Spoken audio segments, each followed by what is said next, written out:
You all know I love a good designer sewing DIY dupe, so let's get into this one.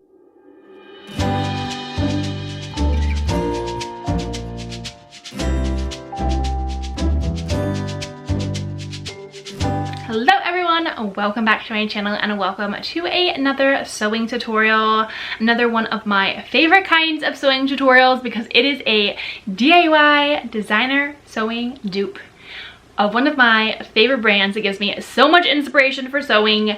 You all know who they are, everyone loves them, and that is Ganni. Now if you're new to my channel, hello, welcome. I am so glad you're here. My name is Madison. I have been sewing for over 20 years and I taught high school fashion design for 4 years. I stepped away from the classroom and now I share my love and passion for fashion and for sewing with all of you, my online audience in my online classroom and my own little just fun creative sewing world. And so I'm so excited to bring you along on another sewing journey for a fun sewing tutorial and project. So let's dive in. So let's talk about today's super fun sewing tutorial. I am no stranger to Ganni the brand. I'm a huge fan of Ganni. I love their styles, and this is also not my first Ganni designer dupe. If you remember, or if you haven't seen, I did a super fun thrift flip video where I walk you through the process of taking a men's thrifted button-up shirt and turning it into the infamous, beautiful, classic and famous Ganni tie front top. It was a super popular tutorial. It's honestly great for beginner sewists, but even if you fall anywhere else on the spectrum of sewing, I think that you would really enjoy it. And a lot of people have loved taking a men's button-up shirt and turning it into a fun tie front top. I've loved seeing what everyone created, and today's tutorial kind of ties into that same vein with this idea of tie front closures, stripes, and effortless, stylistic, classy vibes, because that's kind of what Ganni is known for. So we are drawing from a lot of that inspiration of the tie front top. Today we are going to make one of the popular striped Ganni tie front dresses. This is the dress I am referencing. I've had this literally pinned on my Pinterest board forever, and since the first moment I saw it, I knew that I wanted to make it because I just love the stripes. I love the ties in the front, and I knew it would be a super easy sewing project and one that I could turn into a tutorial for all of you to make yourself. Now, you all know that the reason why I love DIY sewing designer dupes is because I don't have hundreds of dollars to spend on an item of clothing, but I do have sewing skills. And when I say hundreds of dollars, let's actually look up how much this dress retails for. This light blue and red and like darkish blue striped Ganni dress retails for $345. Now, I don't have $345 to spend on clothes. If you have that amount of money to spend on clothes, I am in full support of that. And I also am in full support of people buying items of clothing from Ganni as a brand, even though their price point is way out of my budget. And the reason for that is that Ganni is a brand that follows a lot of tenets that I am super passionate about when it comes to fashion brands. They create things typically in smaller batches, so there's not this excess of fast fashion and waste. They tend to follow more sustainable practices in regards to their small batches and trying to use sustainable practices in all the different facets of production. They're a little bit more of an ethical brand, and because of all of those things, I understand why people are drawn to them, not just for their amazing fashion, but because people really care about sustainability today. Now, if you don't have the money to go out and support brands that have a higher price point but offer amazing quality and more sustainable and ethical pieces, but you do have the ability to sew things for yourself, that's where today's tutorial comes in and where I come in as well, because I fall into that camp. Now, it's no surprise that I love to use thrifted sheets and thrifted fabric for all of my projects, which allows it to be even more of a designer dupe on a budget because fabric itself is also a little pricey. So I just use fabric from the thrift store and we call it a day. So for today's project, we are going to be using a thrifted sheet that I have probably had for almost a year. I'm pretty sure I thrifted it right after I moved to Wisconsin, specifically for creating this Ganni dress. I've been holding on to it forever and it's finally time to make it. And this is the sheet we are going to be using. Obviously, it's not blue and red like the original dress, but it does have a similar stripe pattern like the original dress because the original dress had like thicker and thinner varying stripes throughout it. So this one is more of like a light pink background, darker pink stripes, and then kind of some brownish stripes. So I think that this definitely fits the stripe vibe. And so I also need more like pink in my wardrobe. I love the color pink, but I hardly own anything pink. So I'm excited to turn this into a dress. This is also a fitted sheet, but I know it's definitely going to have enough for this project because it is not going to take a ton of yardage. I'm pretty sure we would be able to get by with like 3 yards if you were going to buy the fabric for yourself. Now, I'm also trying to make your job a little bit easier in today's video by hacking a pattern and turning it into the bodice for this dress rather than completely drafting a pattern myself. So it makes your job easier. You can get this pattern at the fabric store or online and then hack it following this tutorial. So we are going to be using New Look pattern 6707. Now this pattern itself is already a really cute blouse. I've been meaning to turn this into a really cute collar blouse forever, and it's also an easy pattern, so you know it's going to be great. But the reason I am using this is because it has a more boxy, loose fit, and it also has darts at the front for the bust. So we are going to be using this front and back bodice piece, raising the neckline in order to create our tie front Ganni top. So go grab this pattern for yourself at your local Joann's or online, grab a thrifted sheet, and let's get sewing.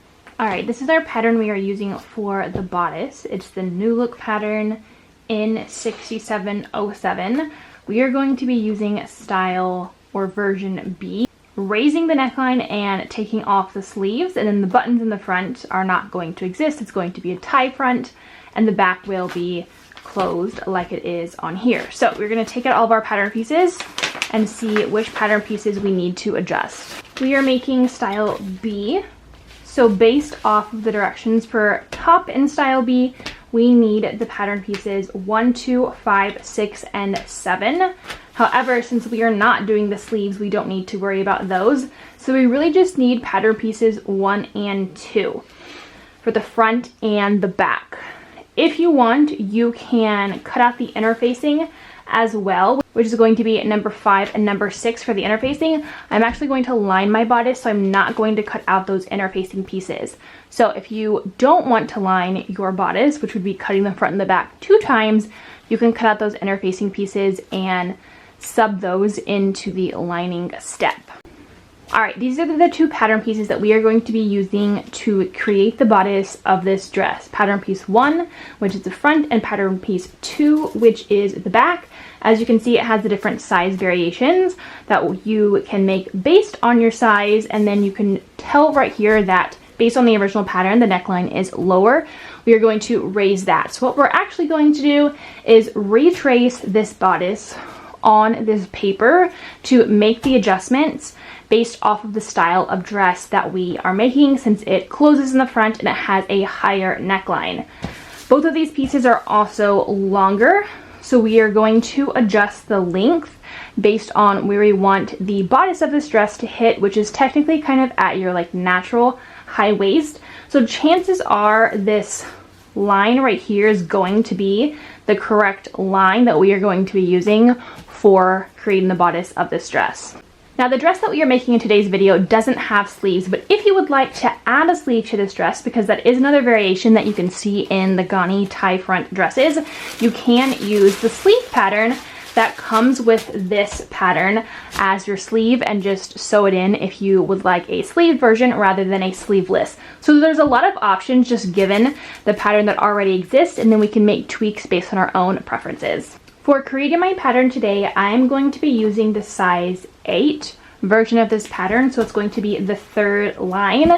To figure out what size you want to make, you can reference the size chart on the back of the pattern. Now, one thing to note is that you always want to kind of check the finished garment measurements. So right here at the bottom of the pattern, this is going to tell you the measurements for the length, width, and the bust of the finished sewn garment, because those measurements are going to differ from the size chart. So if I were looking at this size chart, based on my measurements, I would be sewing a size 12. However, based on the finished garment measurements, I really would be sewing more of a size 10 to a size 8.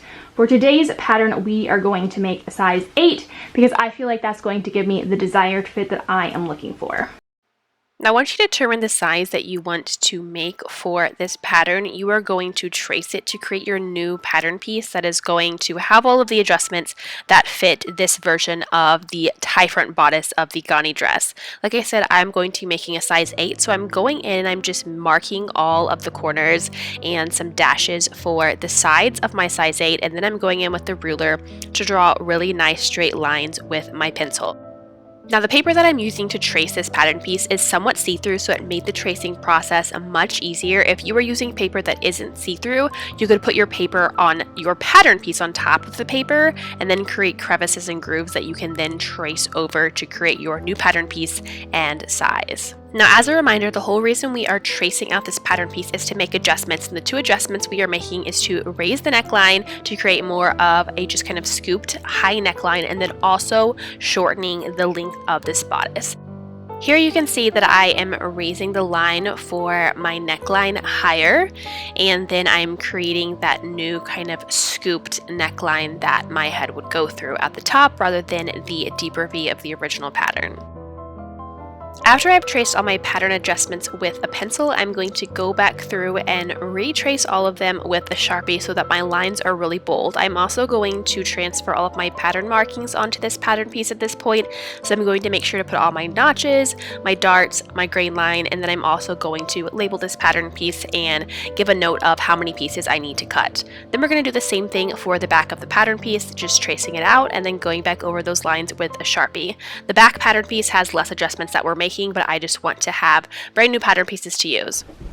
Alright, now I have traced both my front and my back pattern pieces. Technically, I didn't make any adjustments to the back aside from just shorten it, but I wanted to have two pattern pieces that were the same to work with instead of working with the original pattern and a new redrawn. So as you can see, I raised the neckline of the front piece. I made the front center length of my top 15 inches, depending on where you want it to kind of lay on you and where your natural high waist is, you can lengthen or shorten that.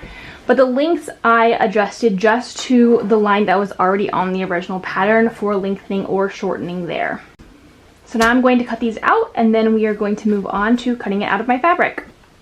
Okay, so before I cut out my pattern pieces on my fabric, I decided to do a little bit of kind of a fit test of the front bodice because that's the one that needed the most adjustments and that I added adjustments to. So I just folded my front dart up so that it would fit to my bust area, and then I just held it up on myself, and I realized that I needed to significantly lower my neckline so that it wouldn't be choking me, and I also needed to kind of bring in the neckline a bit here at the top. And then I also needed to take off some width in the front, considering that this top is going to tie in the front and we don't want a lot of overlap. So I cut off about 1/2 inch for the center front, and then I took off probably about 1.5 inches off the top neckline. So now my center length for my bodice is 13 inches. Originally I rose it or lengthened it to 15, but now it is 13. So make those adjustments on yourself based on the fit you want to have. Alright, here's my sheet that I am using, and before I cut out my pattern pieces, I kind of wanted to just talk through how I use sheets as fabric.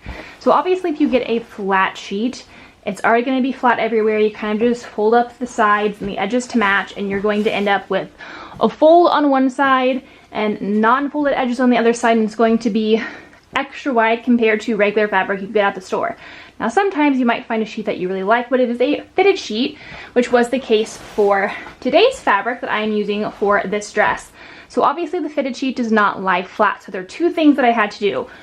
One, I pulled out the elastic that was in the channel all the way around. Sometimes the elastic you can pull out, sometimes it's sewn in, so you actually have to physically cut it out around your fabric, and that allows you to lay it a little bit flat. We also know that fitted sheets always have seams on the corners that create kind of a more three-dimensional shape so that it can fit over a mattress. So I always just go in and cut out those seams so that I have an open corner, and then that allows me to actually have fabric that lies flat. So there's a helpful tip. Once my sheet is pressed and folded accordingly in order to use it as fabric, I pin my pattern pieces onto that striped sheet and start to cut them out. Now, depending on the print of the fabric that you're using, or if you are using a stripe, make sure you pay attention to the directionality of that print and also the direction of your stripes. I also doubled over my fabric at this point since I knew that I would need 2 additional pieces of my front bodice and my back bodice. Instead of cutting it out 2 times, I just doubled my fabric so that if I cut it once, I get all 4 pieces. So that's a helpful tip when folding fabric and cutting out your pattern pieces. And again, the reason I'm cutting additional pattern pieces of my front and back bodices is because I'm going to line the bodice of this dress instead of using interfacing. For the ties for the center front of this dress, you are going to need 6 ties. I decided to make mine 2 inches wide by 10.5 inches long. That allows like the perfect size bow and just a little bit of like bow tails hanging off. If you want the tails of your bows to be a little bit longer, the original has slightly long tails on the bows. You could probably make this about 12 inches, but I want mine to be kind of shorter and smaller. So 2.5 inches wide by 2 inches wide by 2.5 inches long, and you need 6 of these. They are going to be folded in half and sewn, so the finished bow is going to be about 1 inch or so wide. Alright, the rest of the fabric I'm going to use for my skirt, and depending on how large your sheet was to start with or how much fabric you had to start with, your skirt might differ. For the length of my skirt, I'm going to make and cut my length 35 inches long, which will have it probably be about 34 to 34 and a half. Once it is sewn, that's going to be a long midi length on me. So make sure to take a measurement from your like natural high waist down to where you want your skirt to fall, and then cut your fabric accordingly. For the width of my skirt, I am working with what I have left.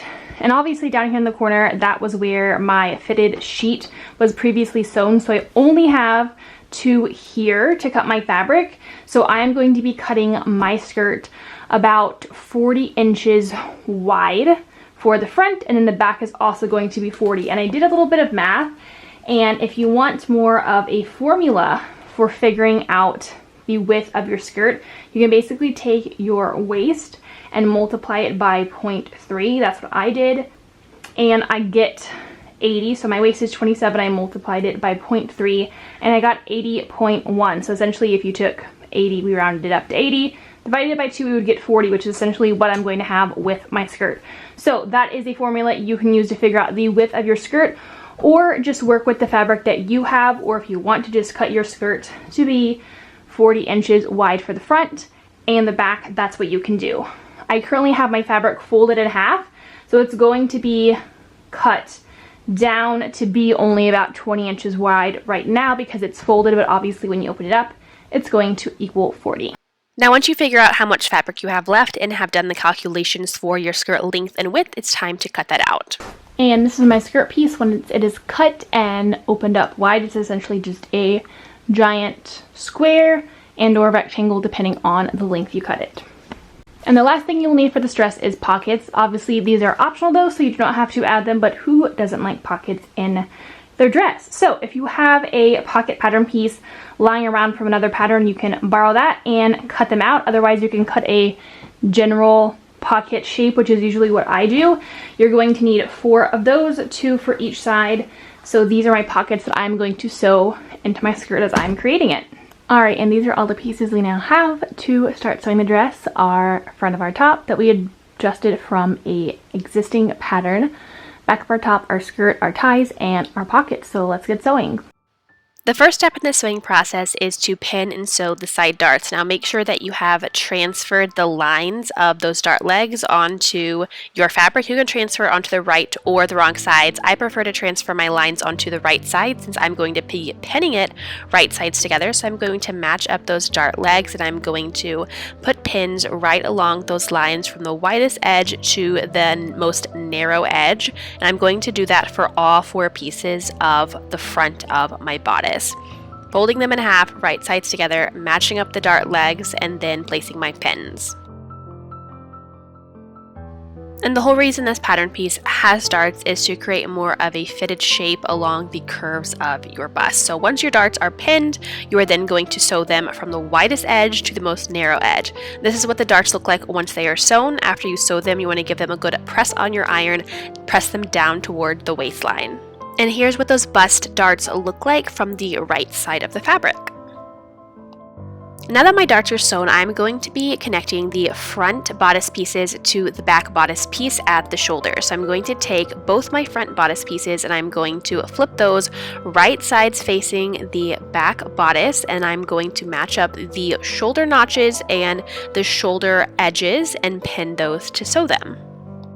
I'm going to do this 2 times, again, because I am lining my bodice, so I'm going to be making an additional bodice that's going to become the lining. So after you've pinned the shoulders for one set of fabric pieces for your bodice, you are going to repeat that same step for your second set of bodice pieces. After those shoulders are pinned, you are then going to sew them at your sewing machine at 5/8 inch seam allowance. This is what the shoulders look like sewn. After you have sewn those shoulder seams, you are going to press those seams open and flat at your iron for both set of fabric pieces. Now, because I am lining the bodice of this dress, I don't have to worry about finishing the raw edge of those seams. I just want to press them open. Now I'm going to flip my bodice right side facing me, and I'm going to take my second set of my bodice and I'm going to place it right sides together, matching up those shoulder seams that are sewn and pressed open. Now that both my bodice pieces are placed right sides together with those shoulder seams matching, I am going to pin around the neckline and around the armholes. This is always how I attach the lining to any bodice that I have. Different people are going to have different methods, like the burrito method, but I personally prefer this. So pin around your neckline, pin around your armholes, and we are going to sew those at our sewing machine. I'm going to use 1/4 inch seam allowance for these seams since they are curves. Now I have sewn those curves with 1/4 inch seam allowance, and before I flip my bodice right side out, I'm going to go in and I'm going to snip those curves. This is a very helpful seam treatment technique, especially with curves, so that your curves will lie flat after they're pressed. So after I snipped all of those, I'm then going to reach in and I'm going to grab the opposite side of my bodice and pull those fabric pieces through the shoulders, flipping my bodice right side out. It's kind of like a magic trick, and this is how we have the beautiful magic of lining a bodice, which I personally think is so easy. After I flip my bodice right side out to now have the lining, I'm just going to kind of flatten and pull all of those curves so that the shape kind of reappears and is there. And then I'm going to give it a nice press on my iron so that all of those curved seams are nice and pressed. That's where the clipping came in handy. My next step is to match and pin my side seams. I'm going to do this by folding my bodice in half so that the front is in the front and the back is in the back, but then I'm going to match up the seam that is at the underarm. Once that is matched and my fabric is right sides together, I'm then going to pin down my sides, matching up those side seams and matching up those notches. Essentially here I am connecting the front of my bodice to the back of my bodice 2 times with my lining. I'm going to repeat that same step on the other side of my bodice, so matching up my fabric right sides together, aligning those underarm seams, pinning those first, and then pinning down the edge of my fabric. So as you can see, I have my 2 darts for my both bodice pieces. One is my lining, one is my outer fabric, and I am pinning those to the back of my bodice. And we are just going to be sewing a straight line down that edge to connect them together. Doing so is going to solidify the inner lining and the outer shell of my bodice. So sew those side seams at 5/8 inch seam allowance. This is what those seams look like once they're sewn, and again, because I lined this bodice, I don't need to finish those raw edges because they are all going to be hidden inside. So now when I grab my shoulders, my sides are connected and I actually have a full functioning bodice with side seams and my shoulders sewn and a lining. The only raw edges are my center front and the bottom of my bodice. Now before I move on, I want to give all those seams a nice press. So over at my iron, I'm actually going to open up my bodice again to expose those side seams, and I'm going to press those open nice and flat. This is going to help my bodice just lay really well. I'm also going to give it a little press from the outside. Okay, so I just finished sewing the side seams and I thought I would try it on to kind of see how it's fitting, give you a visual of how this bodice is looking for the dress, and then see if I need to take away any fabric from the center front. So obviously I went with the lined version, which means the inside is the same as the outside. So depending on the fabric you're using, just figure out which one you want to actually be the outside. I want the outside of mine to be the side with more pink stripes in the center front instead of kind of the brown stripes. So that's what's going to be my center front. Now, I think I mentioned this previously in the video, but if you don't want to do a lined version where you don't want to have like the extra layer of fabric, you can just use the interfacing pieces in the original fabric and sew them around the neckline and down the center front. You can follow the directions in the original pattern and it will show you visuals and illustrations with written out directions of how to do that. You are just not going to be putting in buttons and not going to be putting in a collar. I, however, prefer to line the bodices of my dresses. One, because I like an extra layer of fabric for just more stability, and then you don't have to worry about it being like see-through or anything. And honestly, lining bodices and lining the tops of dresses saves time compared to using interfacing. You would think that the interfacing would be quicker. It actually isn't. Also, it saves time because you don't have to finish any of your seams because they're all hidden. Anyways, that's enough talking. Let's try this on. Again, I made this to a size 8 with the pattern based on the finished garment measurement. So here is the bodice on. Okay, so this is the center front matched up, and if I pull up the side seams, this is like it taut, essentially like the entire width of the bodice is what it looks like in the back. So that's like plenty of roominess for kind of the looseness of this bodice and the fact that we're not putting a zipper in this dress. So the whole idea is that you essentially pull it on over your head, tie the center front closed, and then the skirt is going to be attached to the bodice. Now what we need to do is we need to sew the ties together and then attach and sew the ties to the center front of the bodice from the inside so that we have ties there. But it's looking good. So I'm setting aside my bodice to work on my ties. Again, the ties for this dress we need 6 of, and they're 2 inches wide by I think 10.5 inches long. I'm going to take each of those ties and I'm going to fold them long ways, right sides together, pinning that long side, and I'm going to sew these on a 1/4 of an inch seam allowance down one long side and across one of the shorter sides to create a closure on one side and an opening on the other. After I've sewn all of those, I'm going to use my loop turner tool to go into those ties and hook the end to be able to pull it right side out. You can also flip these right side out using a safety pin, but a loop turner is super helpful. And then I'm also going to stick that loop turner back in and kind of just poke out those square corners. And then I'm going to repeat that same step for the rest of my 5 ties, flipping them right side out and poking out those corners. This is what the ties look like when they are all flipped, and after that I'm going to give them a nice press. Now they're ready to be sewn into my bodice. For attaching the ties into the bodice of my dress, I'm going to be working from the center front right side of my fabric. I'm going to figure out my even placement between all of my ties, which for me I think was 6 to 6.5 inches. After I have placed each of my ties, 3 on this front right side, I'm going to fold my lining fabric over to sandwich my tie in between those 2 layers, and then I'm going to put a pin in it to keep my tie from shifting. And I'm just going to work down that center side, sandwiching my ties in between both layers.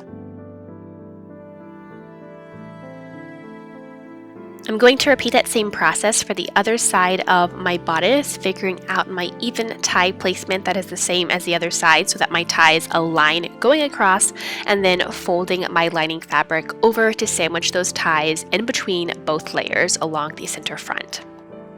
After my ties are sandwiched and pinned into place, I am then going to just sew down those center front edges.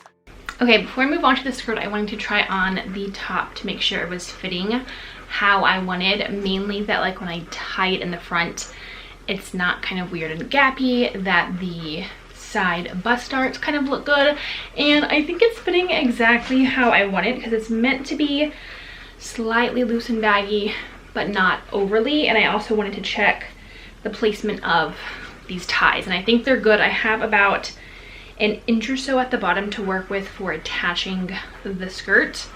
So I think we're gonna keep the top as it is. The neck fits okay, and I can still move. So now we're gonna move on to the skirt. Now it's time to work on the skirt. Now before I sew my skirt fully together, I am first going to attach and sew my pockets. For attaching my pockets, I usually pin my pockets 5 inches down from the top of my skirt. I place my pocket right side together, and then I pin down the pocket side. I'm going to do this for all 4 of my pockets. Those have to be pinned and sewn first before I can sew my side seams. After my pockets are pinned into place, I'm going to sew them down using a 5/8 inch seam allowance, and then I'm going to press them open and out to the side. After that, I'm going to take the back of my skirt and match it up with the front of my skirt, right sides together, print to print, matching up my pockets, pinning around my pockets, and then pinning down the additional side edges of my skirt.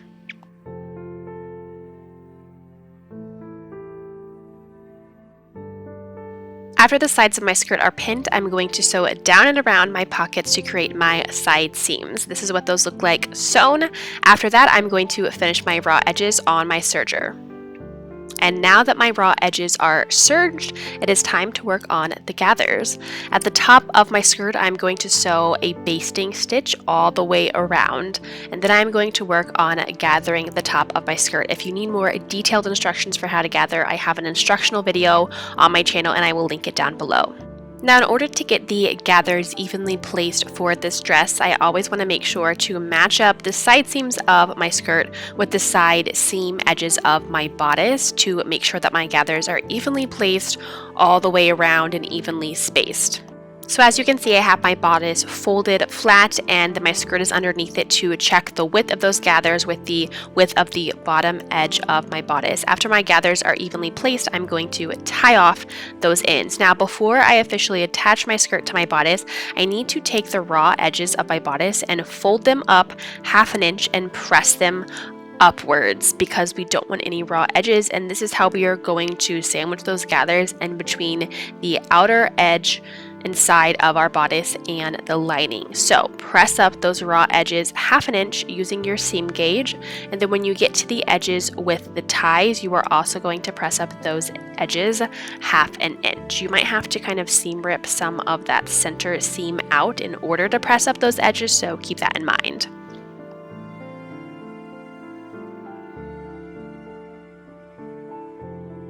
You are going to press up the bottom edges of both the outside of your bodice and the inside lining, so make sure that when you fold it over, those folded and pressed edges still align and match up. And now it's time for me to attach my skirt to my bodice, sandwiching those gathers of my skirt between both layers of my bodice. I'm first going to start off with matching up and aligning the side seams of my skirt with the side seam of my bodice, and then I'm just going to continue working around the bottom of my bodice all the way around, sandwiching those gathers between both layers and pinning through both layers. Now, usually when I do this, I start off by pinning on the inside of my bodice, and then I go to the outside of my bodice and pin that as well, and then remove the pin on the inside. So you can definitely figure out what method works for you, but I'm going to continue pinning and sandwiching those gathers in between both layers of my bodice all the way till I get to the center front where the ties are. And this is what the skirt looks like pinned to the bodice. As you can see, I switched my pins to the outside after I originally pinned it, so I'll need to remove those pins from the inside. And there's also going to be a little gap in the center front, so keep that in mind. After that, I'm going to take it over to my sewing machine and top stitch through all 3 layers from the outside of my bodice, removing my pins as I go. So you are going to be seeing a seam from the outside of your dress for attaching the skirt to the bodice. Alright, this is what the waist looks like attached and sewn to the bodice. So there is a seam, and then I just kind of pushed any of the extra gathers like up underneath those folds to really try and match up the front as close together as possible. And then this is what the inside looks like for it being lined. Now, if you don't want to do like the sandwich method where you kind of stuff the gathers in between your 2 layers, you could just pin them right sides together and then serge the raw edge and have a seam on the inside. So that is another option. Now I just need to hem this raw edge bottom and then we're gonna be done. Now I'm using 1/2 inch hem for this skirt. I just folded up the raw edge 2 times with my seam gauge, pressed it, pinned it, and then I'm going to sew along that edge. Depending on how short or long you want your skirt, you can adjust your hem accordingly. Now that my hem is sewn, my skirt is officially done. So here is the reveal of my tie front Ganni top.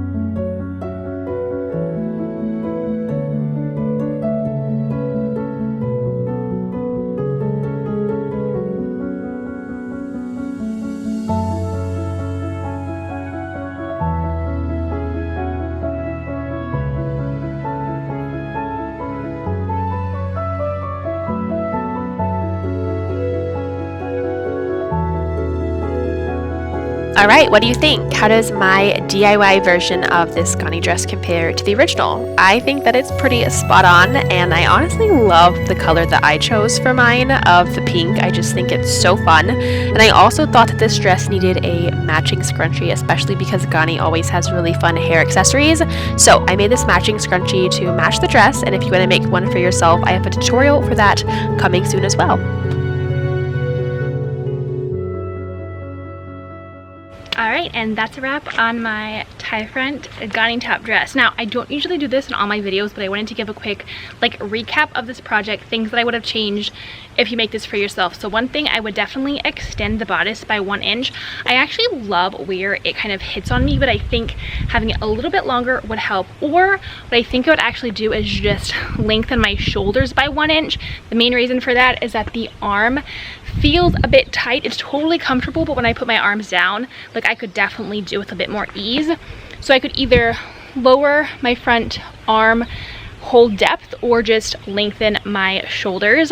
So those are the things that I would do. Lastly, this is totally optional. You could top stitch down around all of your edges to kind of hold things in place and give a little bit more of a stitching element. But that's that. I hope you enjoyed this tutorial. I loved creating this. I've literally been meaning to create this dress for a year, so I hope that you enjoyed watching this and try it out for yourself. Drop a comment below if you plan to try this out. Tell me what you loved about this, and also stay tuned for a tutorial for how to make your own double ruffle scrunchie. Thanks for watching my video. I'll see you in the next one, and happy sewing. Bye.